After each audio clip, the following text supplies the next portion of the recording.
Hello guys, हमारे YouTube channel पर आपका स्वागत है।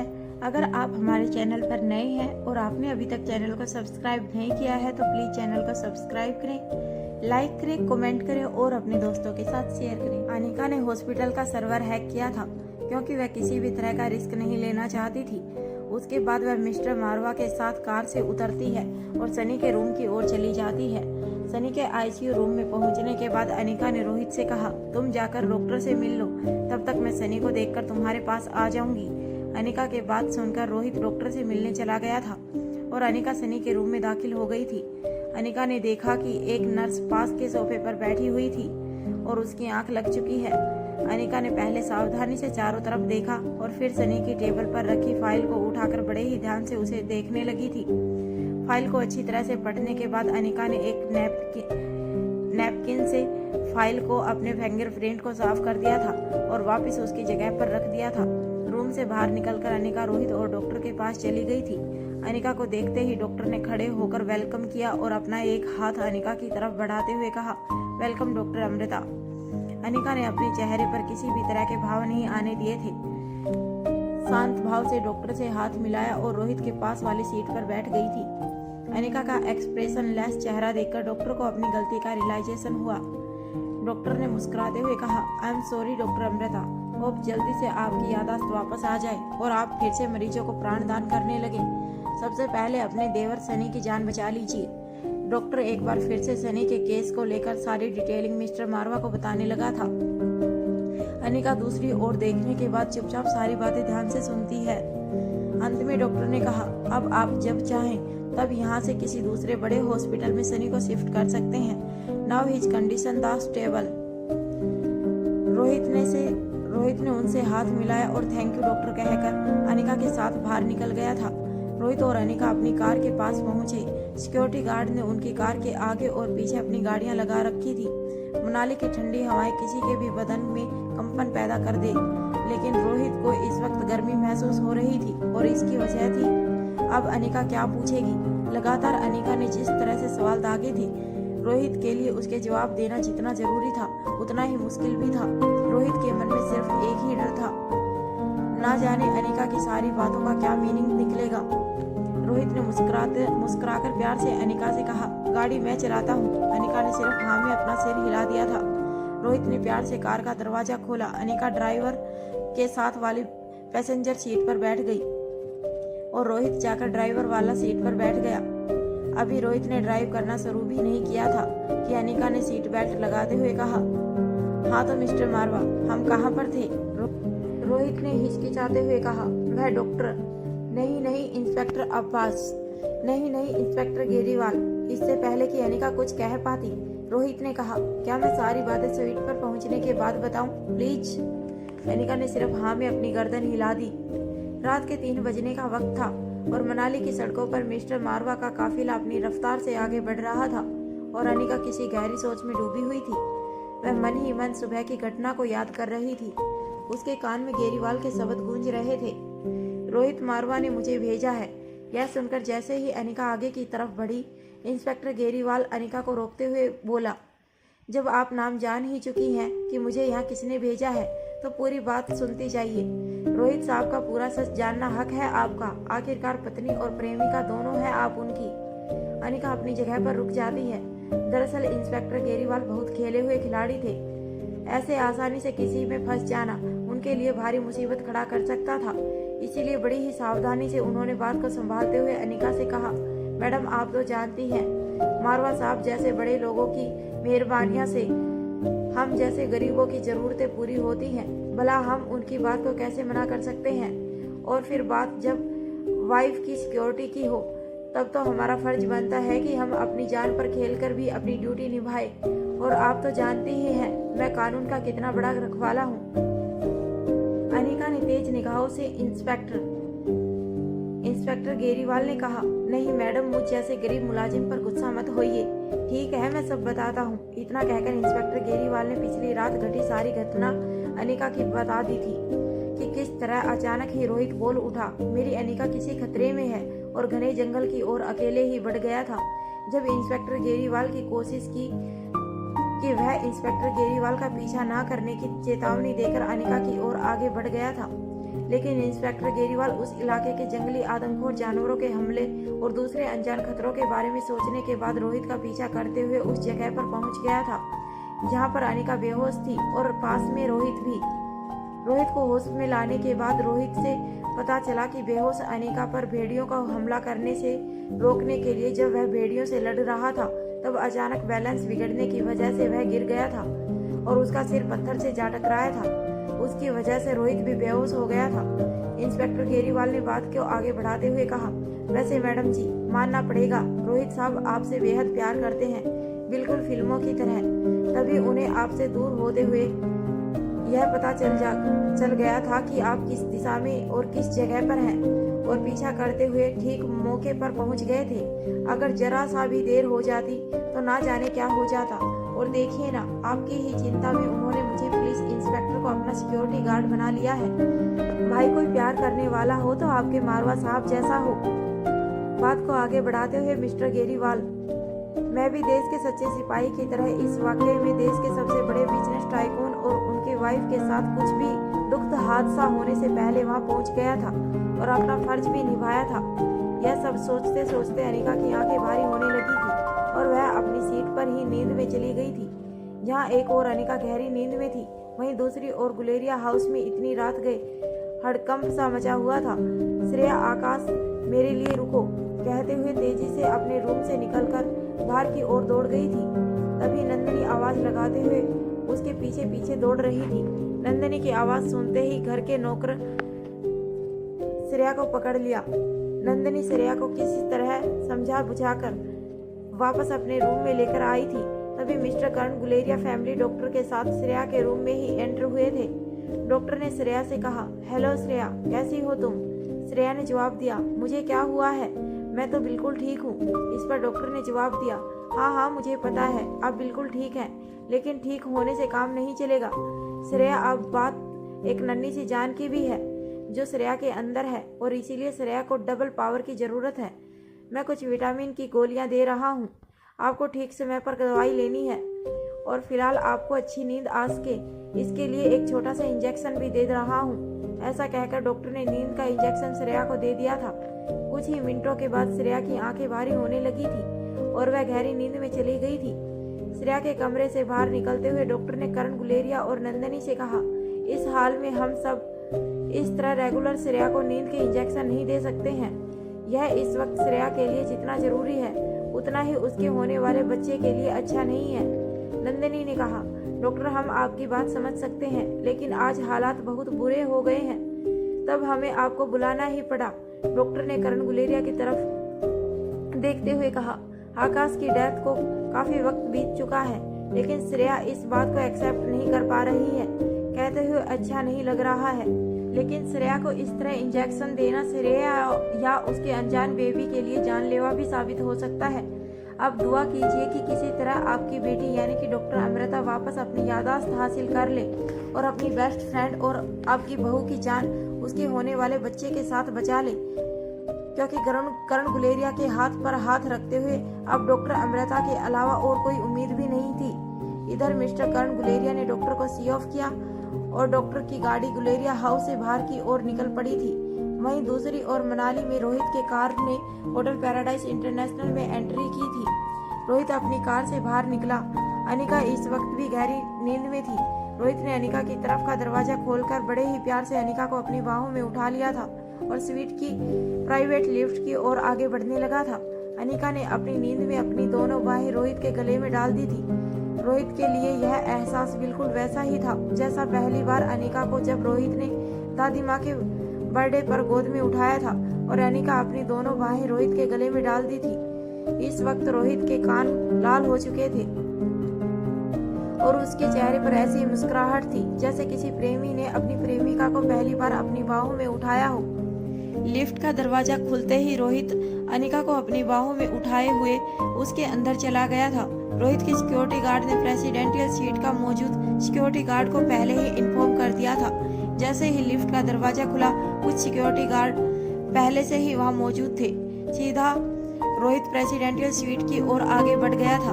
अंदर जाकर उसने अनिका को अपने बेडरूम में बिस्तर पर लेटा दिया था और वहीं घुटनों के बल बैठकर प्यार से अनिका के चेहरे की तरफ देखने लगा था। कुछ देर के बाद जब रोहित को होश आया कि वह काफी देर से अनिका के सिरहाने बैठा हुआ है, तब वह वहां से उठकर बाहर की ओर चला गया। लेकिन तभी उसे एहसास हुआ कि जैसे वह आगे नहीं बढ़ पा रहा है। पीछे मुड़कर देखा तो अनिका ने अपने बाएं हाथ से रोहित का दायां हाथ पकड़ रखा था और बिना अपनी आंखें खोले अनिका ने अपने दूसरे हाथ से बिस्तर पर 2 बार थपकी देकर रोहित को पास में सो जाने का इशारा भी किया था। रोहित बेड पर लेटने के लिए अनिका के हाथ छोड़ने का इंतजार कर रहा था, लेकिन अनिका ने हाथ नहीं छोड़ा था और आंखें भी नहीं खोली थी। जब रोहित ने अनिका से हाथ छुड़ाने के लिए हल्की सी कोशिश की, अनिका ने और भी कसकर हाथ पकड़ लिया। रोहित के चेहरे पर बड़ी सी मुस्कुराहट आ गई थी और वह अनिका का हाथ पकड़े हुए अनिका के पीछे की तरफ जाकर लेट गया था। अनिका का हाथ अनिका की कमर से होते हुए रोहित के हाथ को पकड़े हुए था। रोहित का बायां हाथ अपने सिर के पास और दायां हाथ अभी भी अनिका के हाथ में था। रोहित समझ नहीं पा रहा था कि वह हकीकत में इन खूबसूरत पलों को जी रहा है या वह नींद में कोई खूबसूरत सपना देख रहा है। यूं सोचते हुए कुछ ही पलों में रोहित भी गहरी नींद में सो गया था। जब रोहित की नींद टूटी तब घड़ी में 10 बज चुके थे। रोहित की आंखें ठीक से खुली भी नहीं थी और अनिका को ढूंढने लगी थी। तभी रोहित उठकर अनिका को ढूंढते हुए लिविंग हॉल में आ गया। रोहित ने देखा अनिका पूरी तरह से तैयार थी। रोहित ने अनिका से पूछा, क्या तुम कहीं जा रही हो? अनिका ने जवाब देते हुए कहा, नहीं, हम सभी जा रहे हैं वापस दिल्ली। रोहित हैरान आंखों से अनिका की ओर देखता रहा। अनिका लगातार बाहर निकलने की तैयारियां कर रही थी। तभी रोहित की ओर देखकर कहा, तुम सभी लोग तैयार हो जाओ, तब तक मैं कुछ जरूरी काम निपटा कर आती हूँ। रोहित ने कहा, क्या तुम अकेले बाहर जा रही हो? अनिका ने जवाब दिया, नहीं, मैं वही गलती दोबारा नहीं दोहराऊंगी। मुझे पता है कि मेरी वजह से तुम्हें कितनी दिक्कतें हुई हैं। मैं सिक्योरिटी गार्ड्स को साथ लेकर जाऊंगी।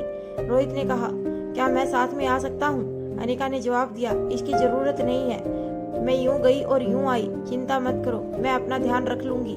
और वैसे भी हमें यहाँ से निकलना है तो यहीं रुककर किसी को बच्चों की मदद भी करनी होगी। बच्चे अभी तक सोए हुए हैं। जब तक तुम सब तैयार हो जाओगे मैं जल्दी ही वापस आ जाऊंगी। रोहित ने कहा, और मेरे सवालों का जवाब? अनिका ने मुस्कुराते हुए रोहित की तरफ देखा और बोले, मेरे साथ आओ। कहकर अनिका बेडरूम की तरफ चली गई। रोहित अनिका के पीछे पीछे बेडरूम में पहुंच गया था। रोहित का पेशेंस लेवल उसका साथ छोड़ रहा था। वह जल्द से जल्द अपने सवालों का जवाब जानना चाहता था, जिसमें पहला सवाल रोहित ने बिना समय गवाए पूछा, क्या तुम्हारी याददाश्त वापस आ गई है? रोहित की आंखें सवाल को पूछते हुए चमक रही थी। रोहित को पूरा यकीन था कि अनिका का जवाब हाँ में ही होगा। अनिका जवाब दे पाती उससे पहले रोहित ने दूसरा सवाल पूछना चाहा, लेकिन उससे पहले ही अनिका ने रोहित को रोकते हुए कहा, मिस्टर मारवा, मेरे सभी सवालों के जवाब मिलने के बाद मैं तुम्हारे सवालों का जवाब दूंगी। ऐसा मैंने कल ही बोला था और अभी मेरे सभी सवालों के जवाब मुझे नहीं मिले हैं। रोहित ने लगभग गिड़गिड़ाते हुए कहा, अनिका प्लीज बताओ ना, तुम्हारी याददाश्त वापस आ गई है या नहीं? अनिका ने मुस्कुराहट को छुपाते हुए कहा, चलो ठीक है, पहले मैं तुम्हारे सवाल का जवाब दूंगी, लेकिन मेरी एक शर्त है, तुम्हें सिर्फ एक सवाल पूछने का मौका मिलेगा और मैं उसका ठीक ठीक जवाब दूंगी। अब क्योंकि सिर्फ एक सवाल पूछना है तो उसके लिए the business tycoon most handsome and intelligent Rohit Marwah का दिमाग होना चाहिए। इसलिए थोड़ा वक्त लो और अपने कैरेक्टर में वापस आओ और फिर सोचो कि क्या पूछना चाहते हो, कि एक ही सवाल में सभी जवाब मिल जाएं। वैसे भी मेरे सामने जो व्यक्ति खड़ा है उसे यह प्रूफ करना होगा कि वह अनिका का रोहित मारवा है। मतलब अपनी छोटी बड़ी किसी भी तरह की समस्याओं को कानों कान किसी की खबर नहीं होने देना। बड़ी से बड़ी पावर को धूल चटाने वाला, इकोनॉमी को कंट्रोल करने वाला रोहित मारवा उर्फ द किंग रोहित अनिका की बातों पर हैरान था। वह बस एक टक अनिका को देखे जा रहा था। हर आने वाले दिन के साथ अनिका का एक नया रूप देखने को मिल रहा था। पहले अनिका का सोना बहुत पसंद था और अब अनिका समय पर जागती है और नींद भी कम लेती है। पहले अनिका कम बोलती थी, चुप ज्यादा रहती थी और अब अनिका ना सिर्फ खूब बोलने लगती है बल्कि उसकी बातों का अंदाज ही बदल गया है, जो रोहित को काफी अट्रैक्टिव लग रहा था। रोहित अनिका के सामने कुछ भी बोल नहीं पा रहा था। कुछ सेकंड खामोश रहने के बाद अनिका ने बड़े ही एटीट्यूड से रोहित से कहा, तो ठीक है, जब तक मैं अपनी काम निपटा कर आती हूँ तब तक तुम अपना सवाल सोच कर रखना और भूल मत जाना, हमें आज ही दिल्ली के लिए निकलना है। दरवाजे की तरफ जाते हुए अनिका एक बार फिर से रोहित की तरफ मुड़ी और बोली, और हाँ, तुम्हारे लिए एक सरप्राइज भी है। हमारे दिल्ली निकलने से पहले वह तुम्हारे सामने होगा। रोहित ने हैरानी से पूछा, सरप्राइज? अनिका ने कहा, हैव सम पेशेंस मिस्टर मारवा। रोहित ने अनिका से पूछा, लेकिन अचानक से हम इतनी जल्दबाजी में दिल्ली क्यों जा रहे हैं? अनिका ने जवाब दिया, पापा करण गुलेरिया की अर्ली मॉर्निंग कॉल आई थी। उन्होंने बताया कि श्रेया की तबीयत बहुत ज्यादा बिगड़ती जा रही है और इस वक्त मेरी बेस्ट फ्रेंड को मेरी सबसे ज्यादा जरूरत है। हो सकता है कि उसके होने वाले बच्चे की जान खतरे में पड़ जाए और साथ ही साथ माँ की भी। वैसे उन्हें लगता है कि इस वक्त उन्हें अनिका से भी ज्यादा डॉक्टर अमृता की जरूरत है, जो कि इस दुनिया में नहीं रही है। लास्ट लाइन सुनकर जैसे रोहित की सांसें थम सी गई थी और इस बार फिर रोहित ने अंदर घमासान छिड़ गया था। और अनिका की यादाश्त वापस आई है या नहीं? अनिका की यादाश्त गई थी या अनिका यादाश्त जाने का बहाना कर रही थी? और अगर वह ऐसा कर रही थी तो क्यों कर रही थी? अनिका ने रोहित के चेहरे को देखते हुए जैसे उसकी मन की बातें पढ़ ली। अनिका ने कहा, अपने दिमाग पर इस तरह थोड़ा कम जोर डालो और रोहित मारवा की तरह सोचो। फिलहाल तो दिल्ली चलने की तैयारियां करो और साथ में यह सवाल सोचो। एक सवाल सिर्फ एक, अनिका ने कहा। और एक बात, मयूर गुलेरिया का भी कोई अता पता नहीं है। पापा ने बहुत बार कोशिश की लेकिन मयूर से कोई कांटेक्ट नहीं हो पा रहा है। अभी फिलहाल मैं चलती हूँ, बाकी बातें आकर करते हैं। रोहित कुछ बताता उससे पहले ही अनिका वहां से चली गई। अनिका सिक्योरिटी के साथ होटल इंटरनेशनल पैराडाइज के कैफे में चली गई थी, जहां उसने लायर विक्की को बुलाया था। विक्की एक टेबल पर कॉफी की चुस्कियां लेते हुए अनिका का बेसब्री से इंतजार कर रहा था। यह पहली बार था जब विक्की इस कैफे में बिना अपना भेष बदले आया हुआ था। कभी वह बूढ़ा होठ क्रिश्चियन आंटी बना तो कभी प्रीसियन बूढ़ा बाबा। अनिका ने सिक्योरिटी गार्ड को वहीं रुकने का इशारा किया और खुद जाकर विक्की के सामने चेयर पर बैठ गई थी। विक्की ने अनिका से कहा, हेलो अनिका। जवाब में अनिका ने सिर्फ अपनी गर्दन हिला दी थी। कुछ देर खामोश रहने के बाद विक्की ने अनिका से कहा, कल के लिए I am really sorry. Anika, ना जाने कैसे मैंने तुम्हारा हाथ पकड़ लिया। अनिका इस बारे में कोई बात नहीं करना चाहती थी, इसीलिए बात को आगे बढ़ाते हुए कहीं, मैं तुमसे कुछ और जरूरी बात करना चाहती हूँ विक्की ने गहरी सांस ली और बात को आगे बढ़ाते हुए कहा, क्या मैं जान सकता हूँ कि आज इस तरह बिना किसी से छुपे, बिना किसी से डरे मुझे इतनी सुबह और जल्दी जल्दी यहाँ आने के लिए क्यों कहा? मेरा मतलब है, क्या कोई इमरजेंसी है? अनिका ने जवाब दिया, नहीं इमरजेंसी तो नहीं है, पर तुम्हारे लिए एक इन्फॉर्मेशन है। विक्की ने कहा, हाँ बताइए, क्या इन्फॉर्मेशन है? अनिका ने कहा, उससे पहले मुझे एक बात जाननी है। विक्की ने कहा, पूछो अनिका, क्या पूछना चाहती हो? अनिका ने कहा, क्या तुम सागर सान्याल को पहले से जानते हो? विक्की ने कहा, नहीं, मैं उसे पहले से पर्सनली नहीं जानता और यह बात मैंने तुम्हें पहले भी बताई थी। हाँ, क्योंकि वह एक नामी पॉलिटिशियन है, इसीलिए उसके बारे में काफी कुछ सुना हुआ है और पढ़ा हुआ है, बाकी इससे ज्यादा कुछ नहीं। अनिका ने महसूस किया कि विक्की यह बताते हुए हड़बड़ा रहा था। अनिका ने बात को आगे बढ़ाते हुए पूछा, क्या सागर सान्याल से मनाली आने के बाद तुम्हारी कोई मुलाकात हुई? मेरा मतलब है कि उसे तुम पर किसी तरह का कोई शक तो नहीं है? विक्की ने कहा, नहीं, ऐसी कोई बात नहीं है। तुम्हें याद है उस दिन जब हम छानबीन करने के लिए लकड़ी बाजार गए थे, तब भी वह मेरा चेहरा नहीं देख पाया था? अनिका ने फिर से पूछा, आर यू श्योर? विक्की ने जवाब दिया, यस एब्सोल्युटली। अनिका ने कहा, ठीक है, फिर तो कोई समस्या की बात नहीं है। मैं तुम्हें यह बताना चाहती थी कि अब इस केस पर आगे कोई काम करने की जरूरत नहीं है। मेरा मतलब है, मैं अब इस केस को रीओपन नहीं करवाना चाहती। विक्की ने हैरान होते हुए झट से कहा, क्या? बात को संभालते हुए विक्की ने आगे कहा, मेरा मतलब है कि ऐसा क्या हो गया है कि अब तुम्हारा इस केस में इंटरेस्ट खत्म हो गया है? अनिका ने जवाब में कहा, बात इंटरेस्ट की नहीं, जरूरत की है। इस वक्त मेरी फैमिली को मेरी ज्यादा जरूरत है, इसीलिए जितना जल्दी हो सके मैं कुछ ही दिनों में यहाँ से वापस दिल्ली जाना चाहती हूँ और तुम भी वापस चले जाओ। मैं पहले ही रोहित और मेरे रिलेशनशिप को काफी खराब कर चुकी हूँ अपनी यादाश्त जाने की वजह से। अब मैं चीजों को और खराब नहीं करना चाहती। अनिका ने जानबूझकर विक्की को यह नहीं बताया था कि वह आज ही दिल्ली वापस जाने वाली है। वह किसी को किसी तरह की अनजान खतरे को इनवाइट नहीं करना चाहती थी, क्योंकि अपने दुश्मन को पूरी तरह से जानना अभी भी बाकी था। विक्की ने कहा, मतलब अब हम आगे नहीं मिल पाएंगे? मेरा मतलब है कि इस केस पर अब हम आगे कोई काम नहीं करेंगे। क्या अब तुम कुसुम के रेपिस्ट एंड मर्डर का सजा नहीं दिलवाना चाहोगी? लड़कियों के सेंसेस बहुत तेज होते हैं और यहाँ तो किसी सामान्य लड़की की भी बात नहीं हो रही है। बात हो रही है अनिका द सुपर वुमन की। अनिका विक्की के मन में चल रही अनिका के प्रति भावनाओं को जान चुकी थी, इसीलिए उसे किसी तरह का कोई मिस सिग्नल नहीं देना चाहती थी, क्योंकि विक्की कभी आकाश का बहुत अच्छा दोस्त हुआ करता था। इसीलिए वह विक्की को कोई सबक या सजा भी नहीं देना चाहती थी। इसीलिए बेहतर था कि विक्की को खुद से दूर रहने दिया जाए। अनिका ने कहा, हाँ, अब इसके ऊपर और कोई काम करने की जरूरत नहीं है। वैसे भी मैं सिर्फ यही जानना चाहती थी कि इस पूरे हत्याकांड के पीछे कौन है, वह मैं जान चुकी हूँ। और रही बात सजा दिलवाने की, तो उससे ज्यादा जरूरी इस वक्त मेरे लिए मेरा परिवार है, जिसे इस दुनिया से जाना था वह तो जा चुकी है। मेरे पास जो कुछ भी है मैं उसे अपने हाथ से फिसलने नहीं देना चाहती। तुमने मेरी जितनी मदद की उसके लिए थैंक यू सो मच। खैर, मानना पड़ेगा तुम्हारा काम वाकई काबिले तारीफ रहा। अनिका ने मन ही मन कहा, सागर सान्याल को सबक कैसे सिखाना है यह ब्लैक कैट अच्छी तरह से जानती है, इसके लिए उसे किसी लायर की जरूरत नहीं है। विक्की ने कहा, ठीक है, आगे अगर मेरी जरूरत हो तो जरूर याद करना। अनिका ने हाँ में अपनी गर्दन हिला दी थी। विक्की वहाँ से उठकर चला गया, लेकिन उसे अपना हर कदम ऐसा लग रहा था जैसे वह अपनी जिंदगी को पीछे छोड़कर आगे बढ़ रहा था। विक्की खुद नहीं समझ पा रहा था कि उसे इतना बुरा किस चीज का लग रहा था।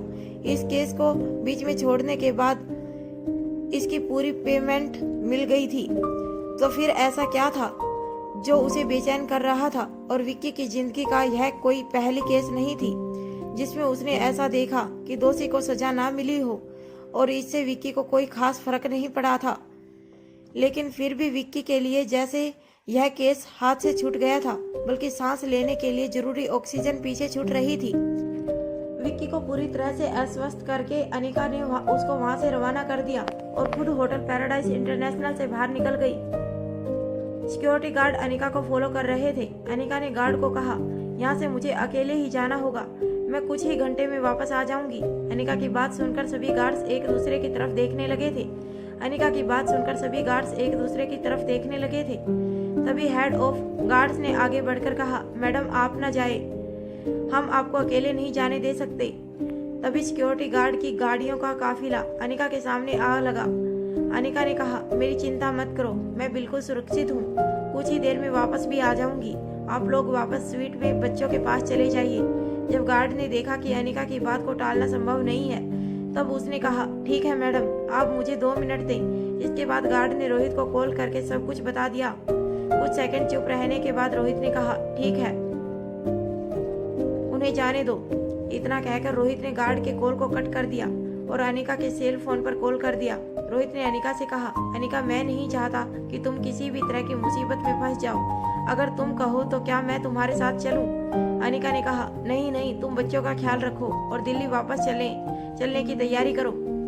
मैं कुछ ही देर में वापस भी आ जाऊंगी और वह भी बिल्कुल सेफ। भरोसा रखो मुझ पर। अनिका के साथ लगातार एक के बाद एक जिस तरीके से हादसे हो रहे थे, रोहित बिल्कुल भी नहीं चाहता था कि अनिका अकेले कहीं जाए। लेकिन रोहित यह भी नहीं चाहता था कि अनिका को ऐसा लगे कि रोहित अनिका पर शक कर रहा है और उसका रिश्ता किसी तरह से खराब हो जाए। कुल मिलाकर रोहित किसी भी तरह से अनिका को नाराज नहीं करना चाहता था, इसीलिए ना चाहकर भी उसने अनिका को अकेले जाने देने के लिए हाँ कर दी थी। ठीक है, पर जल्दी लौट आना। इसके बाद सिक्योरिटी गार्ड वापस लौट आए थे।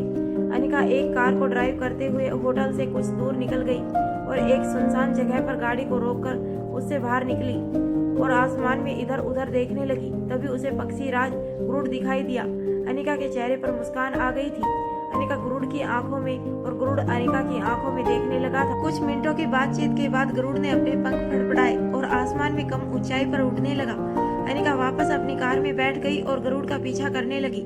कुछ देर लगातार यूं ही ड्राइव करने के बाद अनिका अपनी मंजिल तक पहुंच चुकी थी। यह एक सुनसान खंडर था। अनिका ने एक तरफ अपनी गाड़ी पार्क कर दी और पैदल पैदल चलने लगी थी। उसकी निगाहें तेजी से इधर उधर घूम रही थी, जैसे किसी को ढूंढ रही हो। यह जगह काफी डरावनी थी। कोई भी सामान्य व्यक्ति इसके अंदर ना तो जाने की कोशिश करता और ना ही उसके लिए इसके अंदर जाना संभव था। कहीं पर ऐसे जानलेवा पौधे थे कि गलती से भी छू लिए जाएं तो उसका इलाज संभव नहीं था। कहीं जहरीले अलग की उपस्थिति वाले लेंटा कैमारा और एक ग्रेटम जैसे पौधे थे, जिन्हें अगर भूल से जानवर भी खा ले तो उनकी मृत्यु हो जाए। तो कहीं पर एक पल में खत्म कर देने वाले ऐसे जहरीले प्राणी थे। अनिका बड़ी ही खामोशी और सावधानी से आगे की तरफ बढ़ रही थी। जब अनिका एक संकरी जगह से आगे बढ़ रही थी, तभी अचानक से ग्रीन पिट पाइपर स्नैक ने अनिका को रास्ता रोक लिया। अनिका अपनी जगह पर रुक गई। अनिका की एक छोटी सी गलती उसके लिए जानलेवा साबित हो सकती थी, क्योंकि इसके डसने पर बचाव के लिए कोई एंटीवेनम बनाया ही नहीं गया था। अनिका ने पीछे की तरफ हटने की कोशिश की, तभी उसे सरसराहट की आवाजें सुनाई दी। अनिका के कनखियों से पीछे देखने पर अनिका ने महसूस किया कि वह दोनों तरफ से सांपों से घिरी हुई थी। इससे पहले कि उस पर कोई जानलेवा हमला होता, इन सांपों के शरीर पर तेज लेजर लाइट पड़ती है और वह सांप तुरंत वहां से भाग खड़े होते हैं। अपने हाथों से तेज रोशनी फेंकने वाली एक लेजर लाइट विद साउंड को लिए वहां पर एक सामान्य लिबास में तेजस्वी औरत का प्रवेश होता है, जिसका चेहरा अंधेरे की वजह से दिखाई नहीं दे रहा था, लेकिन उसकी आवाज इतनी बुलंद थी कि साफ सुनाई दे रही थी। वैसे तो मैं बातचीत करके भी तुम्हें यहाँ से भेज सकती थी, लेकिन जब बात अनिका की हो तो मैं किसी तरह की देरी के लिए तैयार नहीं हूँ। कोई मेरी बेटी पर हमला करे, यह मुझे कतई मंजूर नहीं है। आगे से याद रखना, अनिका गुलेरिया मेरी अपनी और तुम्हारी मेहमान है, दोनों की है। अनिका जिसे ढूंढ रही थी वह स्वाति मल्होत्रा थी। अनिका की आंखों के सामने थी स्वाति, अंधेरे से निकलकर रोशनी में आ जाती है। इस वक्त अनिका और स्वाति मल्होत्रा दोनों एक दूसरे के सामने इस तरह खड़ी थी जैसे आईने रख दिए गए हों। स्वाति मल्होत्रा ने कहा, आओ अनिका, कैसी हो मेरी बच्ची। मैंने कहा था जब ठीक समय होगा तो मैं खुद तुमसे मिलूंगी, लेकिन आज तुम्हें इस तरह यहाँ देखकर लगता है कि जरूर कोई खास बात होगी कि तुम्हें इस तरह मुझसे यहाँ मिलने आना पड़ा। अनिका ने जवाब दिया, मैं बिल्कुल ठीक हूँ माँ, आप बताइए आप यहाँ पर कैसी हैं। स्वाति मल्होत्रा ने जवाब दिया, मैं बिल्कुल ठीक हूँ, और जब मेरी बेटी मेरे आसपास ही है तो मुझसे अच्छा और कौन हो सकता है। ऐसा कहते हुए स्वाति मल्होत्रा अनिका के एकदम करीब आ गई थी और अनिका को अपनी बाहों में भर लिया था।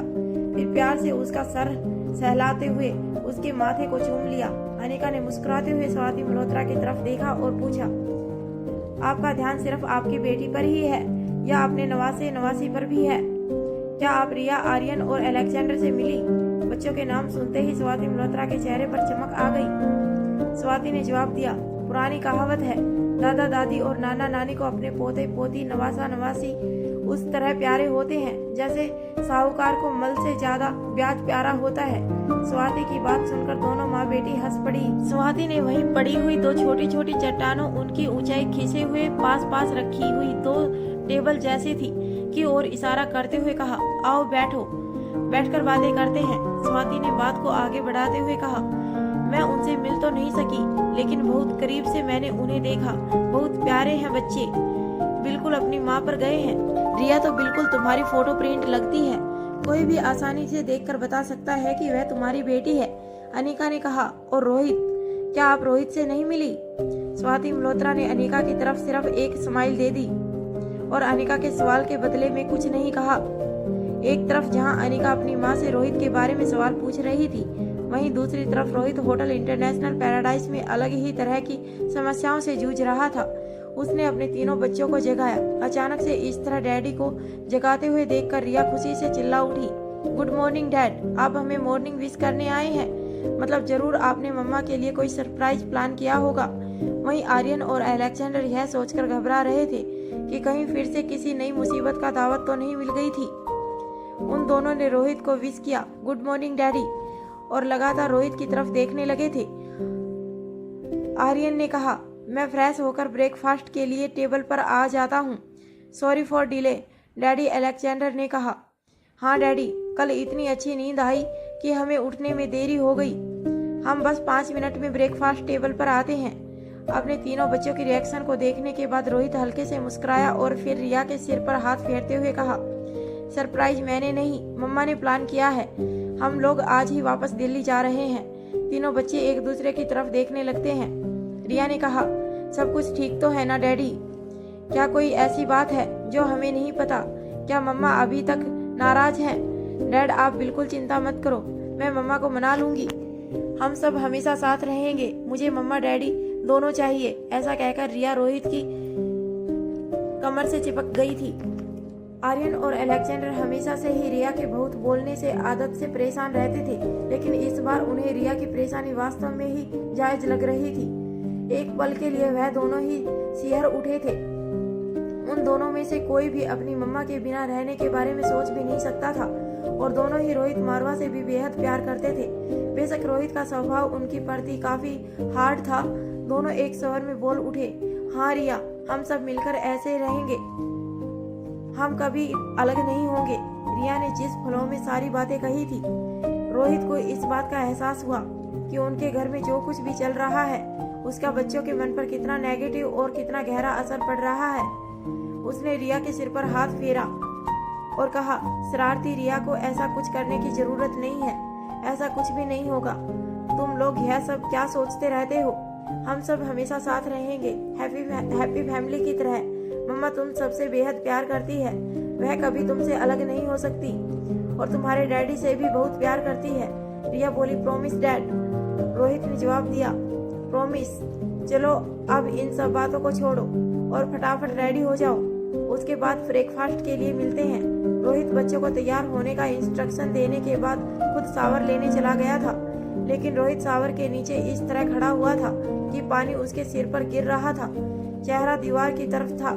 उसने अपनी दोनों हाथ दीवार पर रख रखे थे, आंखें बंद थी और सांसें रोक रखी थी, और बारी बारी पूरे घटनाक्रम को याद कर रहा था। एक के बाद एक पिक्चर और अनिका की कही हुई बातें उसके दिमाग में घूम रही थी। तुम डिवोर्स लेना चाहते हो मुझसे? अनिका रोहित की ही है। मेरी याददाश्त गई थी, पर तुम्हें तो हमारा प्यार याद था ना? मुझे पता है B16 पावर ड्रग क्या है। इस बार की लड़ाई और भी ज्यादा फैंटास्टिक और मार्वेलस होने वाली है। बस ना मिनट, जिसका ICU लेवल 280 के पार है, मैं सनी को मिलकर तुम्हारे पास आ जाऊंगी। कार से सोते हुए अनिका को बाहों में उठाकर लाना और अनिका को दोनों बाहें रोहित के गले में डालना। सोते हुए भी रोहित का हाथ ना छोड़ना और उसे बिस्तर पर लेटने के लिए कहना। इकोनॉमी को कंट्रोल करने वाला द किंग। सिर्फ एक सवाल रोहित मारवा की तरह सोचो, मैं पहले की गलती फिर नहीं दोहराऊंगी कि इस दुनिया में है ही नहीं। रोहित अचानक से अपनी आंखें खोलता है, फिर एक लंबी सांस लेता है और मुस्कुराता है और कहता है, अब देखना है कि डॉक्टर अमृता ने क्या सरप्राइज प्लान किया है। आई एम वेटिंग माई अनिका।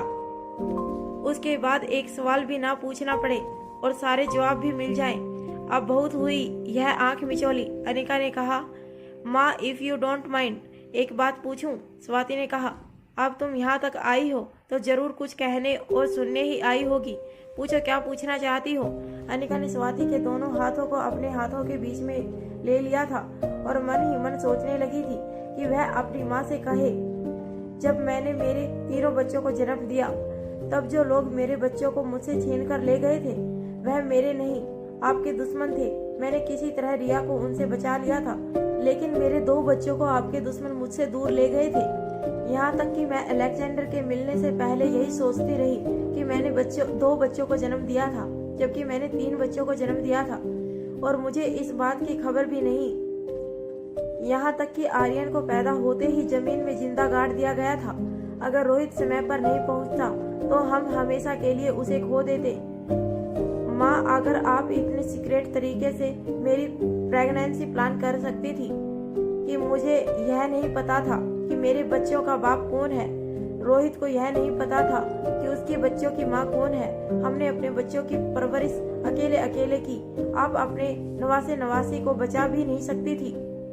आपने मेरे बच्चों को अपने दुश्मनों से बचाया क्यों नहीं माँ?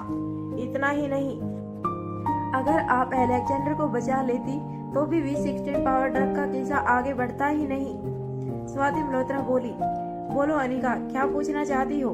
अनिका अपनी माँ की आवाज सुनते ही अपनी सोच से बाहर निकलकर आती है और मुस्कुराकर कहती है, क्या आप हमारे दुश्मनों को पहचान करने में और उनके ठिकानों तक पहुंचने में हमारी मदद करेंगे? क्या उस ताकतवर दुश्मन के खिलाफ लड़ाई लड़ने के लिए तैयार होने में हमारी मदद करनी चाहिए आपको?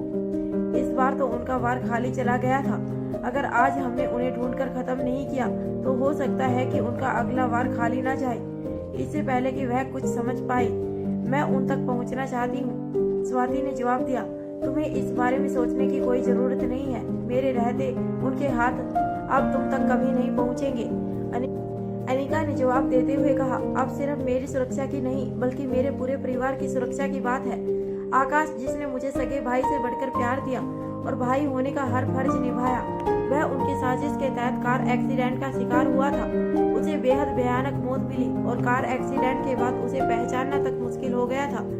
जिस डॉक्टर अमृता के बड़े से बड़े क्रिटिकल से क्रिटिकल ऑपरेशन के समय कभी हाथ नहीं कांपते थे, उसकी अपने भाई को देखकर रूह तक कांप गई थी। मेरी पूरी की पूरी मेहनत मेरे अपने भाई को बचाने के लिए काम नहीं आई थी। माँ सनी, जिसने देवर होकर छोटे भाई की तरह अपना हर फर्ज निभाया, जिसने मुझे और रोहित को और हमारे बच्चों को मिलवाने के लिए हर संभव कोशिश की, आज जिंदगी और मौत के बीच झूल रहा है। स्वाति मल्होत्रा ने कहा, अब वह मेरी बेटी और उसके परिवार के किसी भी सदस्य को नुकसान नहीं पहुंचा सकेंगे। मुझ पर तुम भरोसा रखो। अनिका बोली, मुझे आप पर पूरा भरोसा है, लेकिन इस तरह दुनिया से दूर रहकर और बिना किसी की मदद के आप यह सब कैसे कर पाएंगे? बेशक यह सच है कि जब मैं उनके चुंगल से भाग निकली तब आप ही मुझे मौत के मुंह से बचा लाई थी। अगर आप नहीं होती तो मैं जिंदा नहीं होती। लेकिन माँ, उनकी कैद में रहकर मैंने उन्हें काफी करीब से देखा है। उनसे लड़ना और जीतना इतना आसान नहीं होने वाला है। मैं यह नहीं कहती कि आप अकेले उनके लिए काफी नहीं हैं, लेकिन मैं यह जरूर कहूंगी कि एक से भले दो। स्वाति मल्होत्रा ने जवाब दिया, मैं जानती हूँ मेरी बेटी कितनी बहादुर है और काबिल भी है, लेकिन फिर भी तुम्हें अपनी जान को जोखिम में नहीं डालने दूंगी बेटा। अनिका बोली, आप पूरी दुनिया के लिए मर चुकी हैं और शायद उन दुश्मनों के लिए भी। उन सभी के लिए अगर कोई जिंदा है तो वह है स्वाति मल्होत्रा की बेटी अनिका। इस लड़ाई को पीछे से आप ही कंट्रोल करें, पर इसका फ्रंट फेस मैं खुद बनाऊंगी। अब मैं अपने किसी तीसरे की जिंदगी को दांव पर लगने का इंतजार नहीं कर सकती हूँ। अब आपको मुझे इस जंग के लिए तैयार करना ही होगा। माँ, केवल आप ही हैं जो इस जंग को जीतने के लिए मुझे तैयार कर सकती हैं। अनिका की बातें सुनकर स्वाति मल्होत्रा की आंखों के आगे वह चित्र उभरने लगा था जब अनिका उनके चुंगल से निकलकर भागी थी और उन्होंने अनिका पर छोटे मगर जानलेवा जहरीले तीर छोड़े थे। स्वाति के अलावा और कोई ऐसा शख्स नहीं था जो अनिका को उस जहरीले जहर से बचा सकता था। अगर खुद स्वाति वहां मौजूद नहीं होती तो कुछ भी हो सकता था। अनिका की जान भी जा सकती थी। अनिका ने अपनी बात आगे बढ़ाते हुए कहा, हाँ माँ, मैंने खुद अपनी आंखों से देखा है।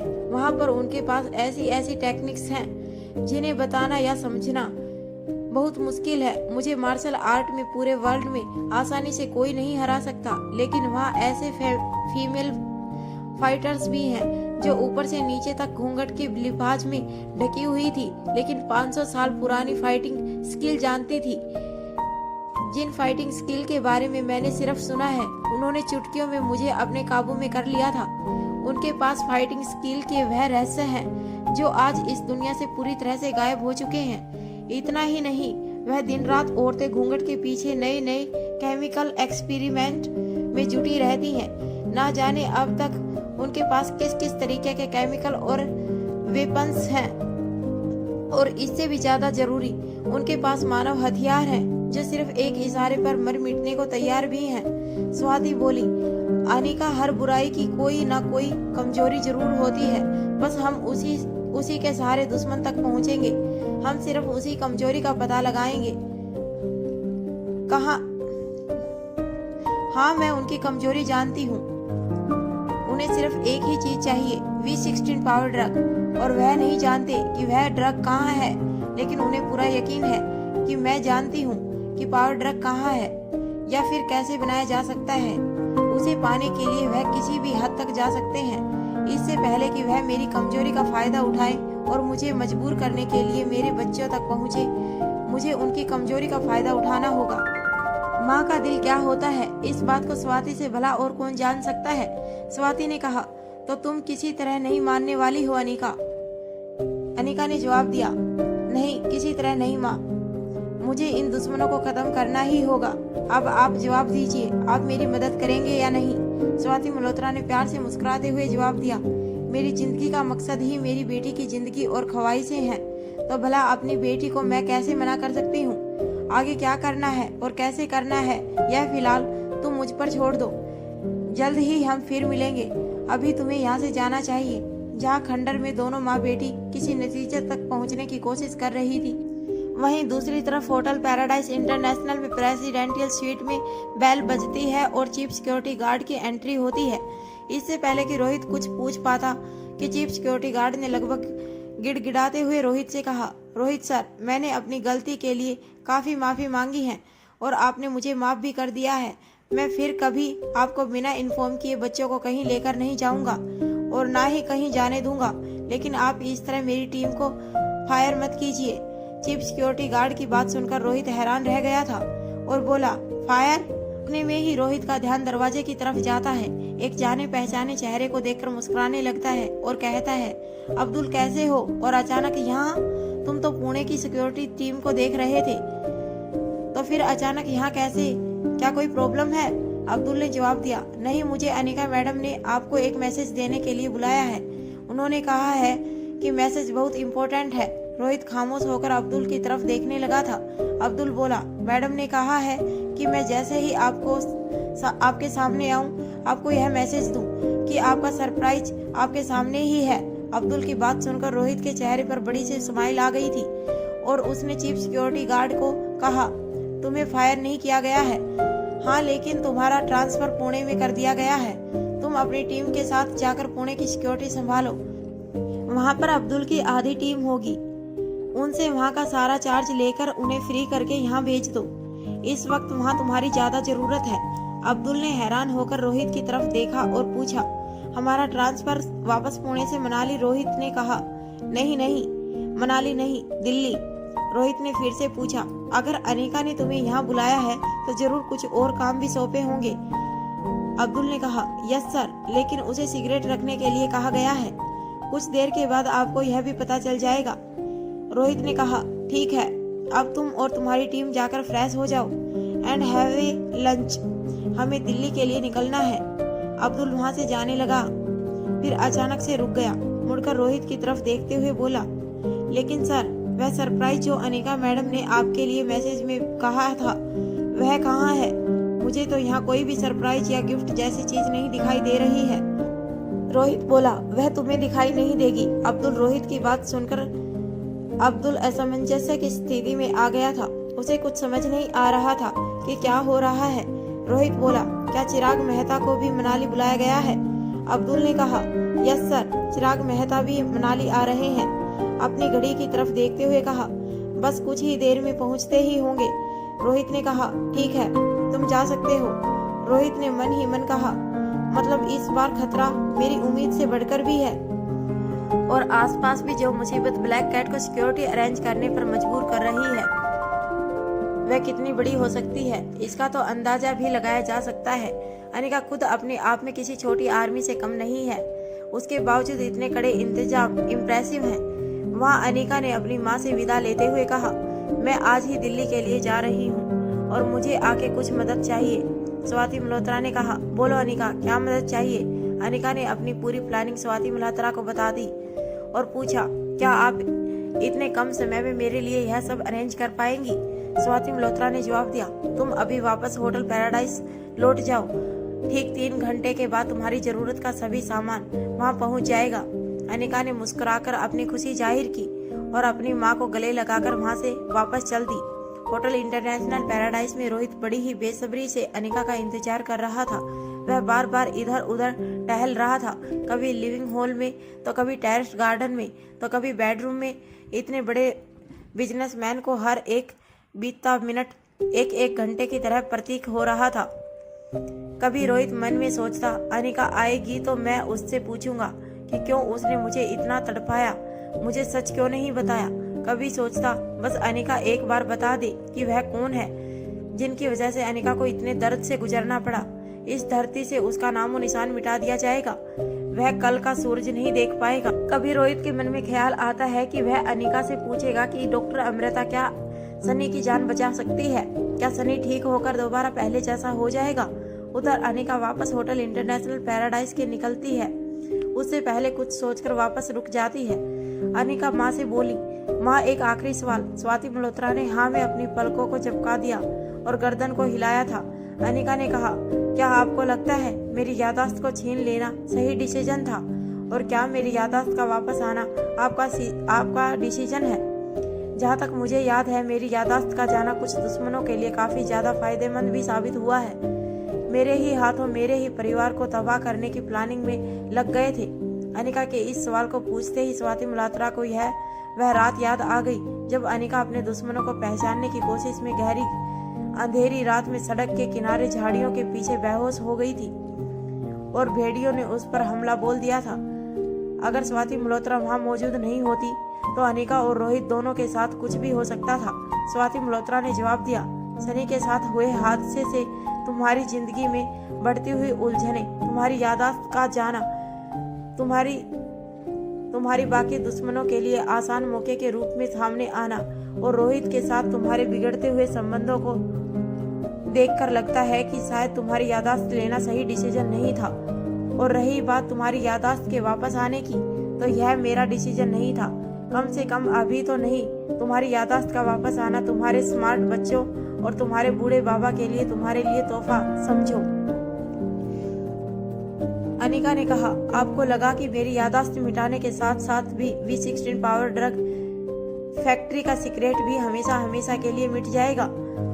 लेकिन कोई और भी है जिसे यह सीक्रेट मुझसे भी पहले पता चल चुका था। मेरी याददाश्त लेने से पहले आपने यह जानने की कोशिश भी नहीं की कि कहीं कोई और तो नहीं जो इस बारे में जानता हो। और उसी इंसान की बदौलत आज हमारा अलेक्जेंडर जिंदा है और हमारे साथ भी है।